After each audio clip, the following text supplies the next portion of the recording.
All right, good evening, everyone. My name is Tim Grierson, and I'm a contributing editor at Backstage and also the vice president of the Los Angeles Film Critics Association. I want to welcome you to this Q&A for Band of Robbers. We have several people from the movie tonight, which we're very, very happy about. To start with, the co-director and the co-writer of this film, Aaron Nee.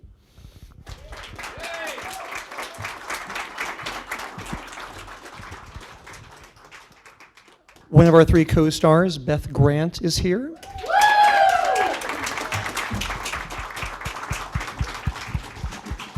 Also, we have tonight Daniel Edward Mora.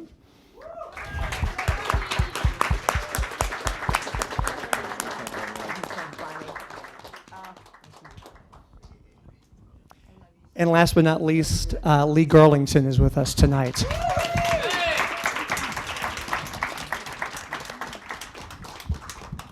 Hello, Lee. Thank you all for being here tonight. Congratulations on the movie.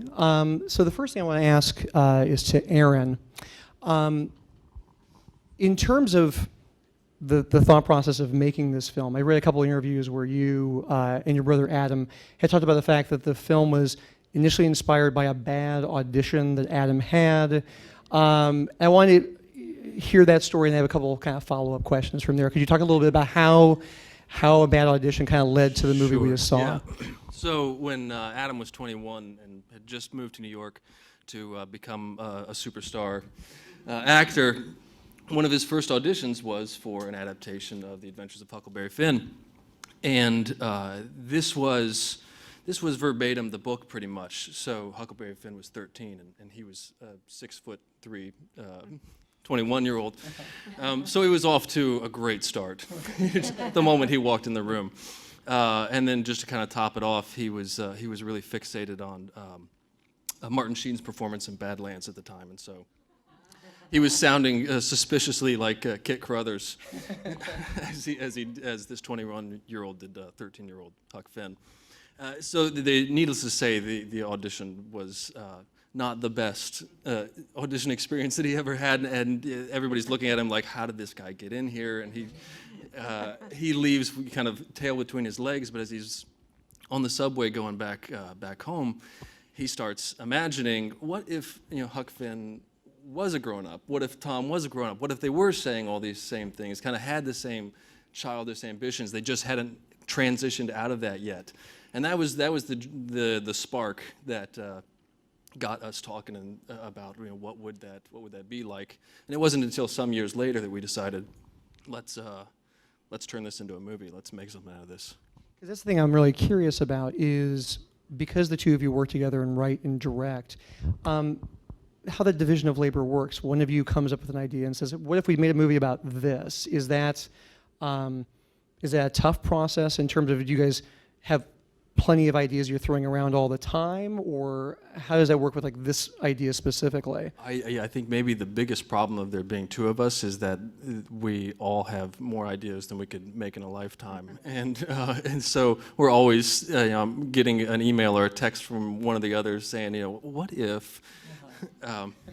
And so it becomes very difficult to pick a thing and then just stick with it and focus and see it all the way through. And the process in terms of like the details of how it's worked out has been different from project to project. Like the first film we made, The Last Romantic, I had written a complete screenplay already, and then he had this.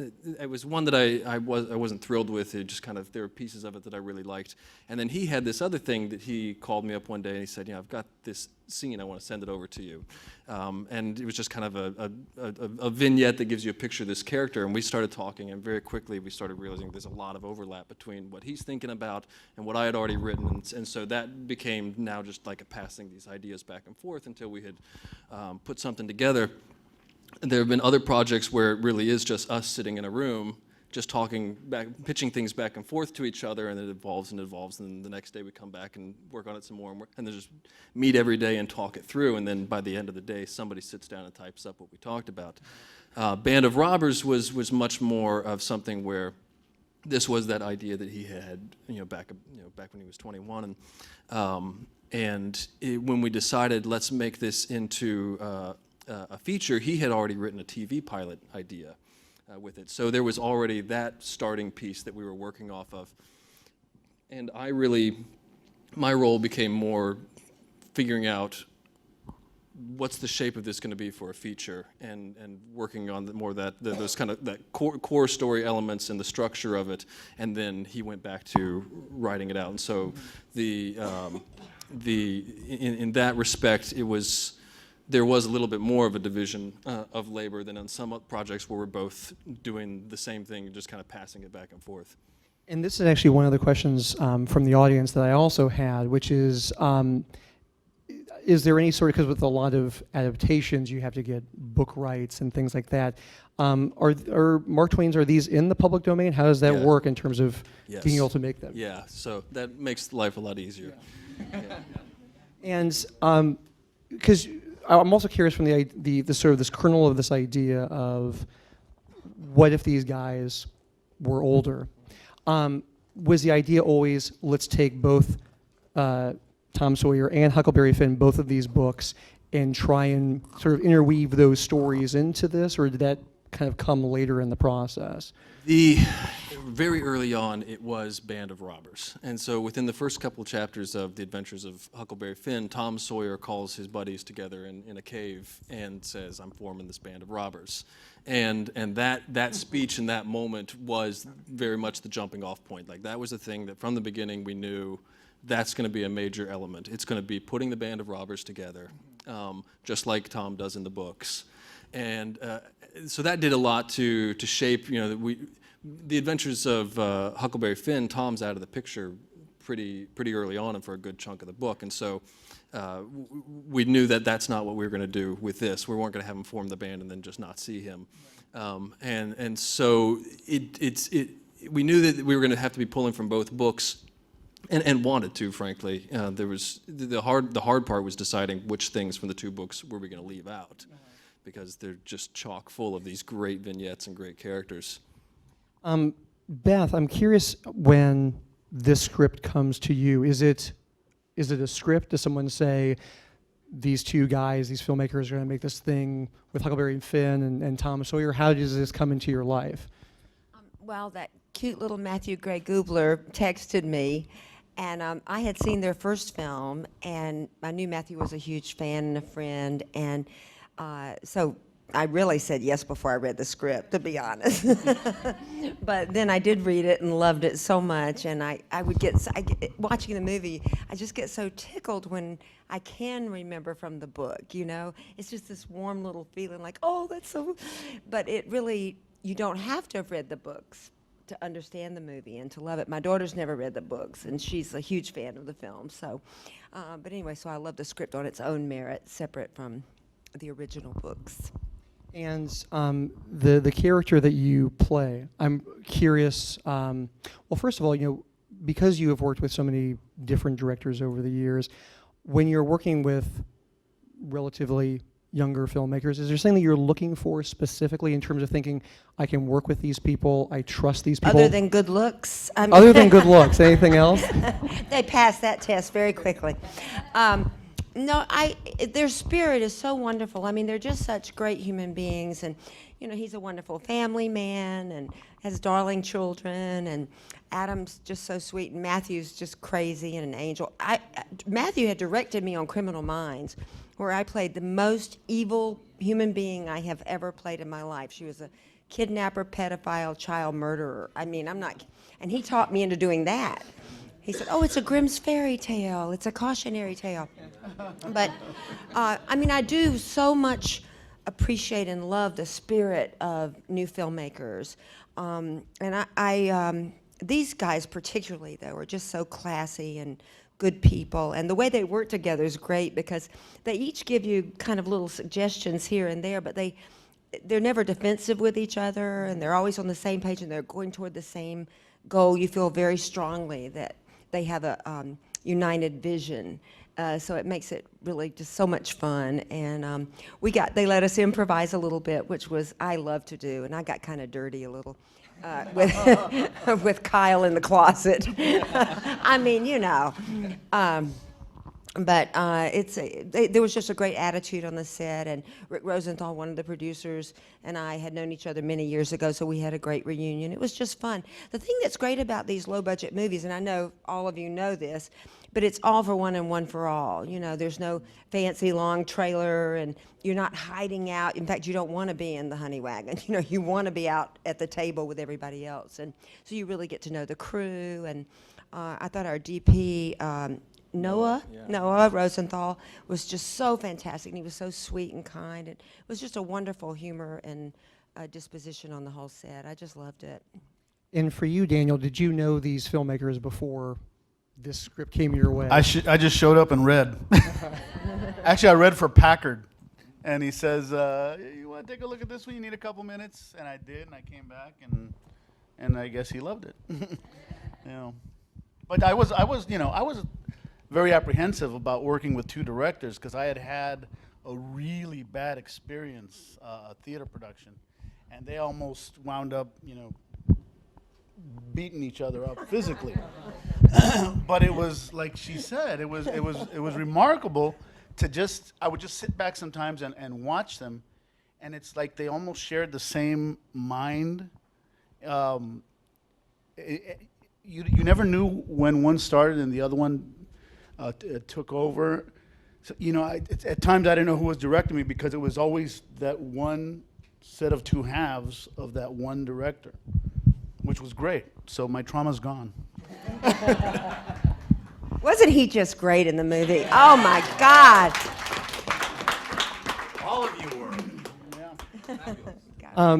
I have a question for Lee, and also this, I want to ask Beth this as well, but first with Lee. With characters where they don't have reams and reams and reams of dialogue in terms of creating a character, creating a sense of who a person is. When this script came to you, is an idea of trying to figure out how to play this? Did you talk with the filmmakers about how you wanted to play that character? Because it's a funny character, obviously, so I'm curious in terms of the conversations and the development of Well, that. first of all, I thought it was the Coen brothers, so I was really disappointed when I got there, and it was these guys. No, nobody talks to me. I just say the words. No, it was, I agree with what everybody's saying. Adam and Aaron are, first of all, no two takes were the same. We improvised a lot, and it was a blast, everything about it. And I think what Beth said too, I have to say that was one of my sense, it's family. You guys, your wives, your kids, it was like the whole thing was just, it had such a family feel, and they really, you guys liked each other. It was so weird, and everybody got along, and what Beth said too, it was just like everybody's in it to have a good time. There's no, leave your egos at the door, and it was a blast, everything about it. So you just go in, and I know who Aunt Polly is, and we all know who our characters are in the story, but it doesn't have much to do with that. It's like loosely based on, and you just get to go with the zeitgeist on the set, which was very, very pleasant and fun. Actually, that brings to mind another question. Did you ask the cast to reread the Mark Twain books, or did you have any conversations about, well, in the book, the reason why we have this in the script is because in the book this happens? Was that conversations that you had with the cast? Only if the cast brought it up, really. We didn't put a lot of pressure on people to go back and look at the books, in part because we wanted the movie to be able to stand on its own, based on its own kind of internal structure and the way that the characters play things out within the script, and didn't.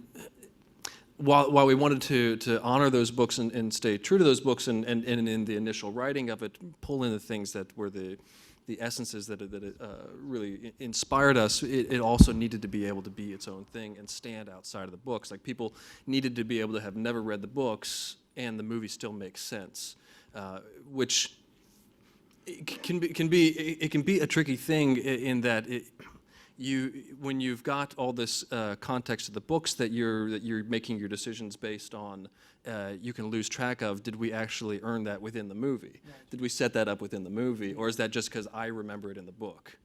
I think it's always the tough thing with adaptations, right? Is there's a sense of, if someone in the audience has read the book, they get in some ways that sort of that missing tissue between this scene and this scene, or this moment and this moment. And like you said, I imagine that's a real challenge as filmmakers, is to think, does this stand on its own? Yeah, And I like- also think kudos to the filmmakers. I mean, it would have been really easy for Becky to seem really stupid. Not that everybody wasn't stupid in moments, but I mean, you made her not seem like the girl or the dumb one, or well, first of all, she's fabulous. But I mean, it's that thing of like the energy was so equally discriminatory against everyone that it just, everybody got to shine and be stupid, and it was just fun. From the beginning of this, did Adam always know that he was going to play Tom Sawyer? How was... No, actually, that was very much a last-minute thing. I know that he would have. It's not that he wouldn't have loved the idea of getting to play Tom Sawyer. When he first had the idea, it was, I'm going to make this and I'm going to be Huck Finn.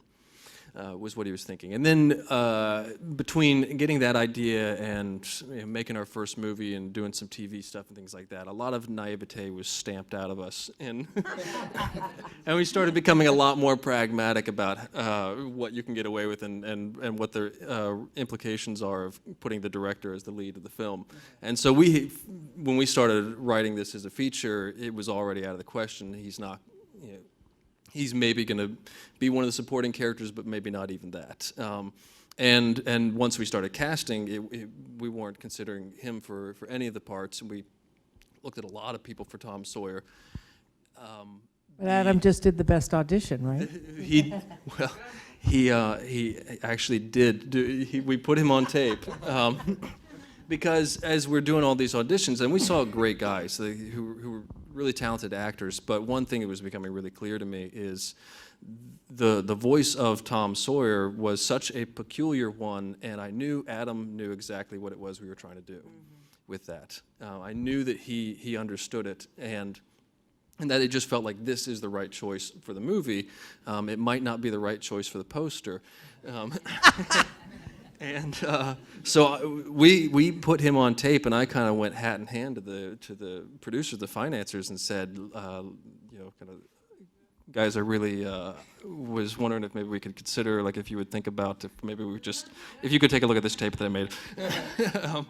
And to our amazement, they came back right away saying, that's right, that's what it needs to be. I can't think of another actor who could have brought to it what he did. His sensibility makes the whole thing sing. I was lucky in that my character doesn't speak English, so I was always just playing what the hell is he saying? Because he was always just blowing my mind with the kind of stuff that he would come up with. Every take, like she said, is absolutely, completely, from beginning to end, different. Yet, it fit every time. It was amazing. Well, especially because since the cast have talked about the fact that there is improv in this, I imagine this was not a long shoot. So in terms of improvisation, was there time before being on set to kind of go through this and work on this at all, or is this all on set? I would have loved that, but no. Like Kyle Gallner flew a red eye to arrive the day that he was shooting. In fact, we didn't even have his clothes fitted yet. Like his jacket was being rushed off. So there's a scene when they're visiting Muff Potter, and he's just holding his jacket in his arms because it didn't fit him yet.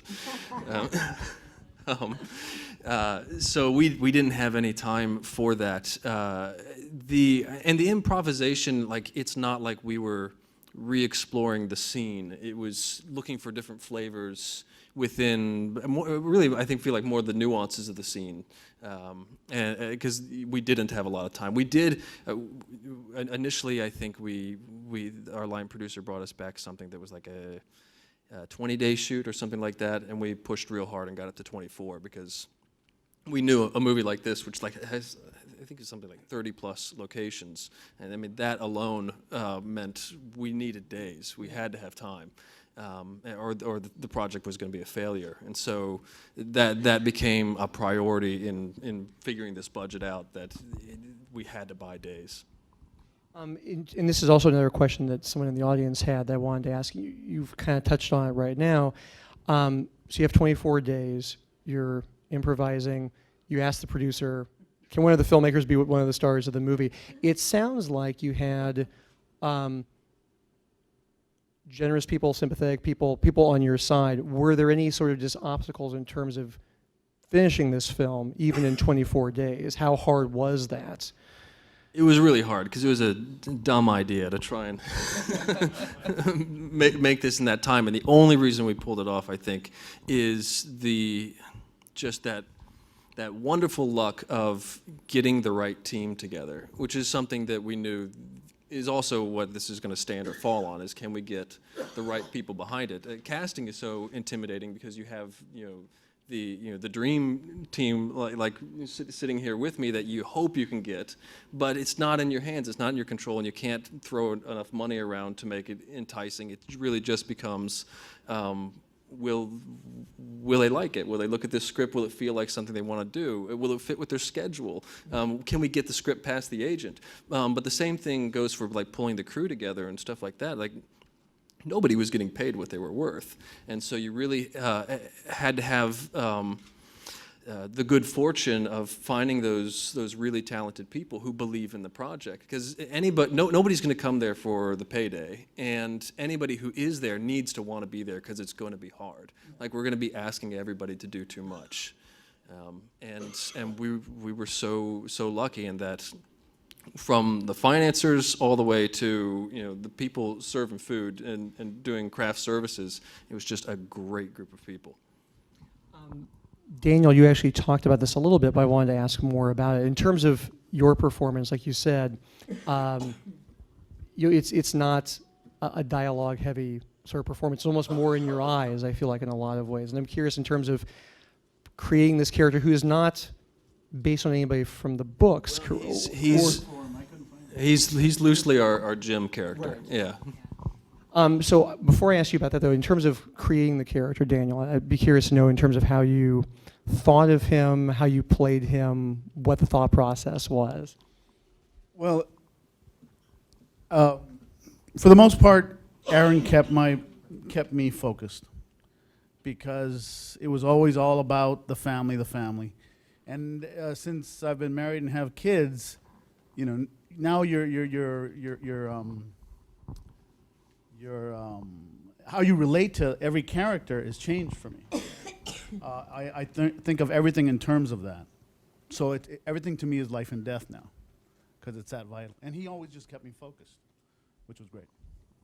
And along those lines, Aaron, because you said it's sort of a modified version of Jim. I'd be curious in terms of the thought process of changing and why you guys decided to do that. Well, that was one of the big conversations that Adam and I were having early on in adapting this, is how were we going to handle that? Because we wanted to be careful not to imply that we've got some perfect correlation to slavery. Almost anything that we did was going to feel like it was demeaning or belittling, the significance of that. And so we talked about, like, well, what is it that is important for this story with this character? And the thing that was important to us is that he could be somebody who, well-meaning and in some ways very thoughtful, sensitive characters, could just be oblivious to the fact that they are treating him like a second-class citizen, that they're treating him like baggage. And so the combination of being an illegal immigrant, but more importantly, I think even the language barrier, in that not being able to talk to somebody goes a long ways to just not registering that this is another person who's being impacted by the decisions that you're making. And it took that gave us what we felt like we needed for Huck to go on that process over the course of this journey, to start to wake up to what he was doing to Jorge. That here's this man with a family who is completely innocent, and because of their sort of wild, reckless adventures, they're ruining this guy's life. And Daniel, did you guys talk? Were there conversations sort of at the beginning of the filming about that overall idea about what he's supposed to represent or what he's supposed to mean for the movie? No, he really brought it to me in real human terms. Family. If you get deported, they're going to starve. For you, Beth, in terms of, I don't have it in front of me, sadly, but I was looking at your Wikipedia page this week when I knew you were going to be here, and it described the types of characters that you tend to play, and one of them is sticklers to rules. That was one of them. Conservatives is another one of the types of characters that you play. There's like this beautiful litany of these different types of characters. I gotta rewrite that thing. Where's the goddess sex symbol? Yeah. For you, in terms of how you played this widow, can you talk a little bit about what the thought process was for you in terms of because there's a lot of emotion, there's a lot of feeling that comes from you in this performance. I'm curious, sort of like if there's like a backstory that you create for a character like that. Well, it was really beautiful working with Kyle, and so in terms of giving someone a second chance, I think that's what we talked about, and he's just such a lovely, lovely man too, and so sweet, and I didn't have any problem imagining that I would open my home to someone like that and give him my husband's clothes, and that's why we got in the closet, and you know, really rooting for him, and then disappointed. You know, and so that was pretty much in the moment. And then the stuff with him when I had to do the, I can't remember if that was improvised or if that was script or a little bit of both, but, you know, not liking the fact that he didn't speak English and that I couldn't communicate about the bushes and everything. I have played a lot of those kinds of characters, and, you know, without darkness, there can't be light, and so I tried to do it in a realistic way because I think she's a good person, but she's just from the culture that she's from, and she is frustrated in not being able to communicate, which is probably why we have war in the world, because people can't communicate. We were talking about that earlier. And so I tried to just keep it simple, you know, if I were that person in that situation of that era, of that culture. You know, how would I think I liked him. I hope it didn't come off that I didn't like him. But it was, you know, just this frustrating. But when you were talking with him about Jim and how he related, I thought, very well said, by the way. I thought that I was certainly part of that color, and it was important because that's reality. So yeah, I play a lot of bad guys. What does that say? They're the most fun. It's funny, 2 days prior, I had just finished shooting The Bridge, where I play the right-hand man to like an El Chapo character, and I kill everybody. And all of a sudden, I go to Jorge, and it was just a complete 180 in 2 days.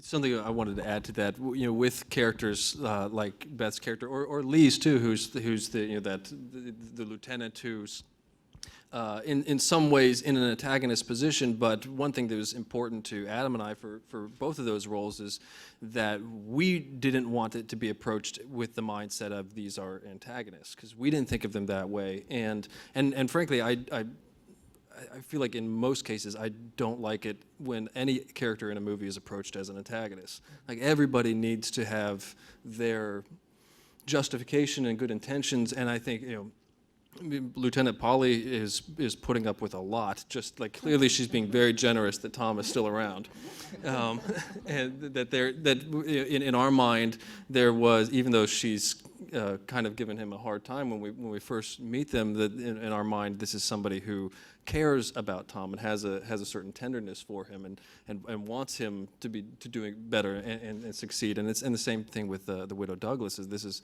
somebody who genuinely cares for Huck, and she is the only person who's bringing this ex-con and giving him a place to stay and trying to come up with a plan to make him get on the straight and narrow. And I think it's important that even when a character has some antagonist qualities, that that doesn't become who this character is, that there's that humanity underneath it.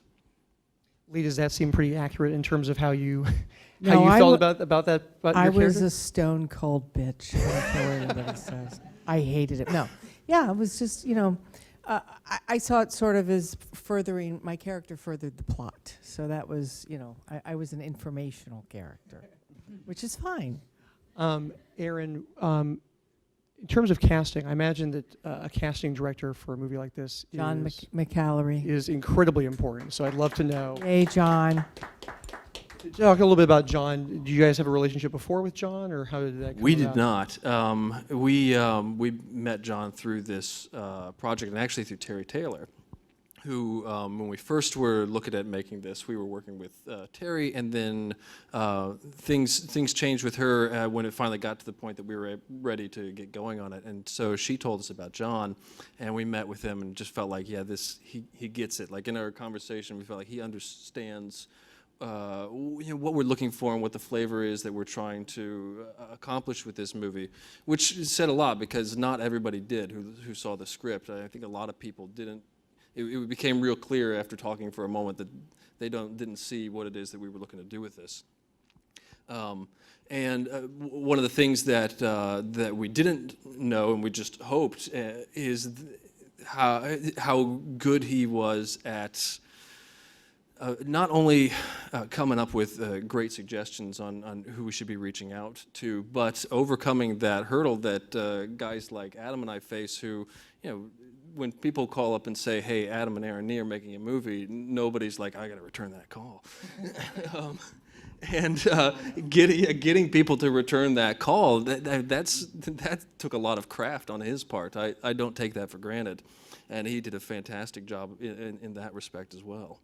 And I want to ask you this, Aaron, but if any of the cast want to jump in, I'd love to hear your thoughts too. One of the things that struck me about this movie is that while it's essentially a comedy, it's more of a character piece. It's not like punchline, punchline, punchline, punchline. In terms of being on sets, how do you and Adam work in terms of going for the funny or kind of trying to resist that in a certain way? How do you approach that? How did you deal with that with the cast? It was a thing that was very much on our minds from the very beginning of the writing process through the editing, of always trying to keep our finger on the pulse of the film, of whether or not it was striking the balance that felt right to us. Like we knew that with a project like this, that there are going to be people who it's going to feel like it went too far one way or too far another way, or it's not going to be their style of comedy, because comedy is a subjective thing, and and so we went into it recognizing that, but it was important to us that that for people with a similar sensibility to ours, that it would walk this line where moments for humor would be, the space was there for that, and we could capitalize on that, but not in such a way that we can get our feet off the ground and now the stuff that needed to resonate, the stuff that needed to have the more serious undertones, that those wouldn't have been lost or ruined. And in the same respect that we don't get so dark and so serious that the comedy won't work. And that was also an inspiring part of Mark Twain's works. Like I feel like that is some of the genius of Mark Twain, is how he's so funny and funny in an absurd sort of way. And yet so grounded and so thoughtful, and things get very dark and things get very heady, and yet there's the whimsy and the humor that he's known for. But I think also what makes it work is the through line of the two main characters is so pure and so clear. Huck wants to go straight and belong and fit in and have a life, and Tom wants to be a hero. And you never, ever lose those threads. So everything they do is sort of in service to that, and it works. And that's what I think is what makes the movie great, is it's pure. And if I may, I mean, like Woody Allen, Adam has a certain Woody Allen-esque-ness to him, but Woody Allen's movies were always in service to Woody Allen, whereas I feel like Adam is in service to the movie, to the story, and that's a really special quality. And come on, that pitiful, debauched night of drinking is the funniest scene I've ever seen in my life. And that's why I say it's a feminist film. There you go. Because you guys are drawing from these two classic Mark Twain books, in terms of autobiography or things that you and Adam sort of draw on from your own lives, is one of you more Tom? Is one of you more Huck? And when you're writing, because there are two sort of central characters, do one of you sort of in some way sort of take on that one character in terms of writing him, and the other of you takes on the other character in terms of writing that one? I'm not sure how to answer that. Just tell him, Huck.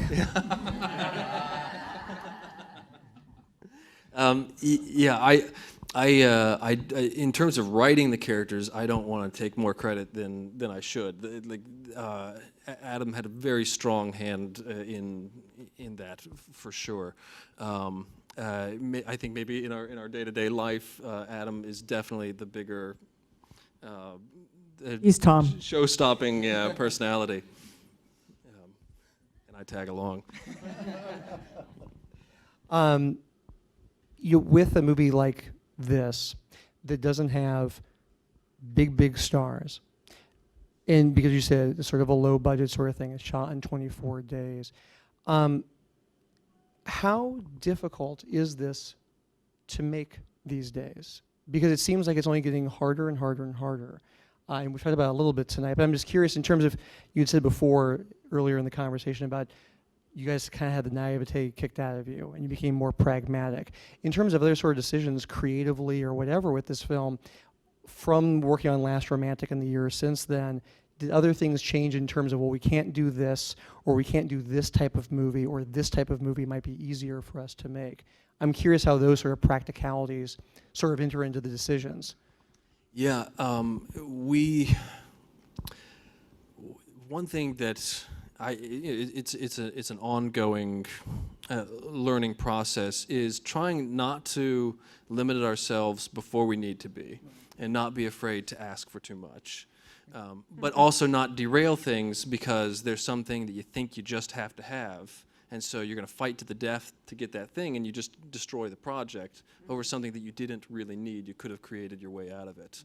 And so that's another one of those things that it's an ongoing dialogue that we're trying to stay in tune to, and trying to listen to, what the line producer's coming to us and saying absolutely can't be done, and what we're thinking, I believe that we can do this. We're going to hang on to this. We're going to fight for this.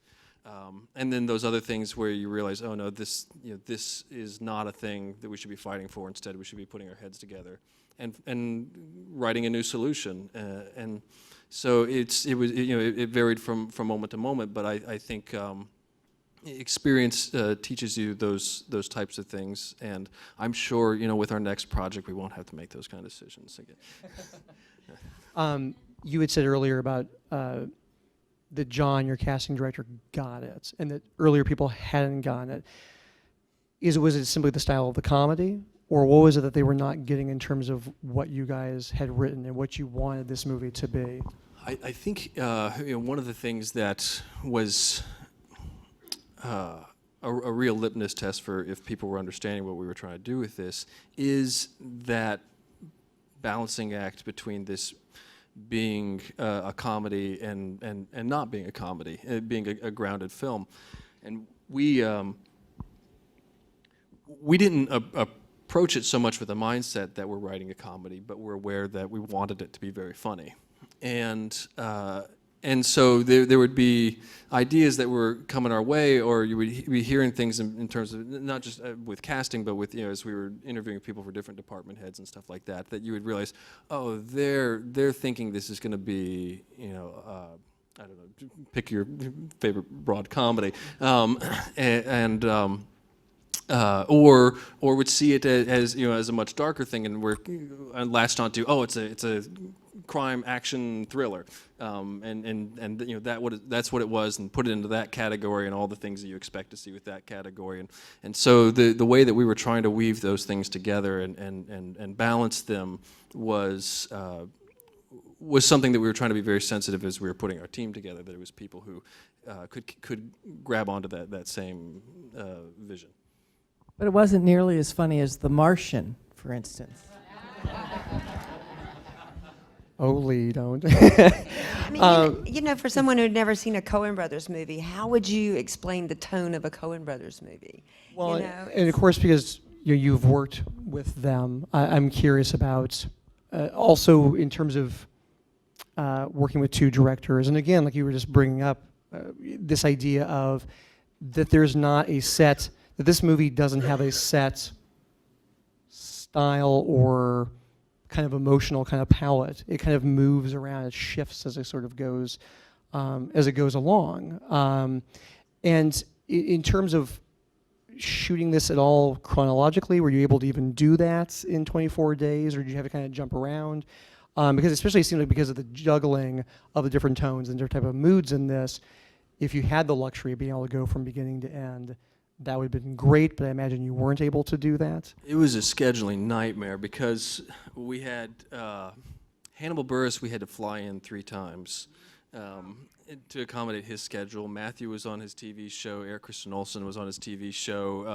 Other people were coming right off of doing other movies or about to start a movie, and so it was a real miracle, that schedule. It really was a piece of art. I'd like to frame it and put it up on my wall, because it just is another one of those things that just shouldn't have worked. And there was no room for error. And I'm curious, I want to ask the cast this. You know, when you're working on a low-budget film with not a lot of days, do you prefer to have director, or in this case directors, who seem like they've got everything together, don't worry, everything's fine? Or do you actually sort of enjoy the idea of, like you were saying before, we're all in this together, we're going to figure this out, we have a good script here, but like you were just saying, Aaron, it's crazy and we're going to do our best. Is there a preference that you have as actors in terms of how a director communicates the type of schedule you're going to have? I mean, I think every film's completely different. I mean, you do want them to have an idea about what they're doing and to have a sense of the story and to help guide you. But I really do like the all for one and one for all atmosphere, collaboration. But I found that the biggest directors I've worked with have been very collaborative. Ridley Scott, and I was thinking specifically of him because he's very organized.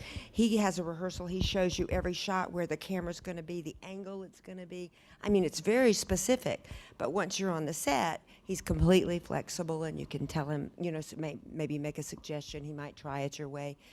So they weren't like that, but they did seem to have it in hand. I didn't feel insecure. And then once I saw Matthew's costume, I knew I thought we were in pretty good shape. No matter what, the movie was going to work. Yeah. Yeah, I also felt very, very safe when, when Aaron when he needed to, he'd just pull me back a little bit, and otherwise he would just let me go, and I love that. That's usually how I prefer to work on stage anyway. And I had also been I just finished the season. I had the film. I had 2 short films in the next weekend. I was doing Julius Caesar in 3 weeks. I was starting rehearsal. It was crazy. So all I could do is just put myself in his hands and let him take me. And for you, Lee, do you have a preference, or? Well, I think it's very easy. When you were saying it's hard to make these I think it's really easy to make these kind of films. Anybody with $1.29 and a camera can make a film. The problem is getting distribution, is getting recognition, is getting into the film festivals, is the budget you need to do all the marketing. And I think there's no one here on the stage who doesn't, I feel like every director I work with is a first-time director. That's just all there is these days, it seems like. And to me, I don't know how you guys feel, but they fall into one of 3 categories. They're good, or they're going to be good. They're so afraid of losing control, they're micromanaging everything, or they're absolutely bowled over by either the first AD or the DP. And these guys are good. So it's like you're in one of, and you can tell on the first day which category they're in, and these are the good and going to be better kind of, they got the feel for it. They're not afraid of collaboration. They're not being run over by anybody, and they know what their story is. And it's like, I think as actors, I go onto a set expecting nothing. If I get something, great, but you got to come in completely prepared, because it's like lead, follow, or get out of the way. And it's the directors, who are trying to tell you what, there's not a person up here who hasn't had that experience where a director is going, no, and you go, okay, I got it. And then you do exactly what you did before, and they go, that was it, that was great.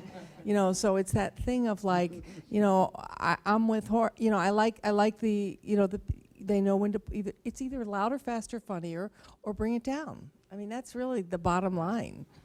They just set the parameters, and you just work within them. And In You know, I like working with. I was just thinking about that. I did have the great honor to work with the Coen brothers, but I also worked with Jonathan Dayton and Valerie Ferris in Little Miss Sunshine, and they were great too. So, I mean, I'm sorry you had the fist fight experience, but but I think there's something to that. If the two people are really connected, it's a benefit. It's a plus. You know, it's not a negative. I like the team. You know, like seeking the higher good. Like they're working together to seek this vision that's somewhere between them, so both of them are more flexible. I just thought of that this very minute. Yeah. No, I'm thinking of the Kawawaski. They were brothers and now they're brother sister. The Kawawaskis or the Wachowskis, yeah. yeah. I mean, look at they do. I mean, I think it's kind of a thing. I think it's kind of an up and coming thing of people working together more like that. In terms of the two of you working together as directors on the set, Last Romantic was, what we say, 6-7 years ago, something like that? We got released in 2008, I think. We started shooting. I'm sorry, I'm not holding my mic. Yeah, because in terms of the things that you learned, not just things that you learned and you had the years since then, how did you change in terms of filmmakers on the set? Were there things like, okay, we're not going to make this mistake this time. We're not going to make this mistake in terms of how we handle a set, how we handle our cast, how we handle our crew? It's a lot of little things, and I feel like it wasn't so much like big lessons, and at least not that are popping into my mind at the moment, but more taking some of the good advice that we had already read or heard from other filmmakers and things like that, and it just, over time, it becomes more and more real to you and more ingrained, a little bit more muscle memory, and that's a journey that I hope continues. I really hope that I get better than I am right now, and continue to those truisms in what it takes to put a great team together, to understand a story, to stay true to something that actually means something to you, and all that kind of stuff. That it just, every time you're working on something, it just becomes a little bit more real and a little bit more clear. Well, Lee and Daniel and Beth and Aaron, thank you very much for being here tonight. Congratulations on the movie. Thank you all for being here tonight.